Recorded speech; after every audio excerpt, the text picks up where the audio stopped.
Channel 8 Eyewitness News at 5. We've got to do something to solve the problem. Well, how do you ease prison overcrowding? Good evening, everyone, and thank you for joining us. It's a problem that has plagued Nebraska for years. You bet. Nebraska's prisons are bursting at the seams. So what can be done? Lawmakers are looking into it. Channel 8 Eyewitness News reporter Pierce Gorlet has more in tonight's top story. Pierce? Senator Kate Bowles and other Nebraska lawmakers introduced legislation today to start the conversation back up about prison reform here in Nebraska. Here's what state senators are facing. Our prisons are overflowing. In fact, the inmate population is at 155% of design capacity. The staff turnover is at 25%, and right now there are about 300 vacant positions in the system. To help, some senators say they want to continue a partnership with county jails.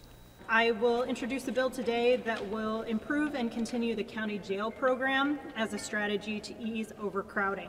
Nebraska has to reduce prison crowding before a July 2020 deadline that could force some state officials to parole more inmates. We've got to do something to solve the problem.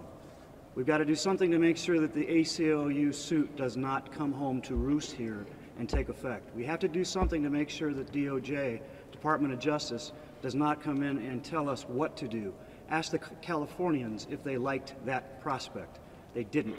This is not the first time Nebraska has faced this sort of problem. You probably remember in the late 80s, early 90s, we were having the same discussions. They were bunking people in the gymnasium of LCC and D&E.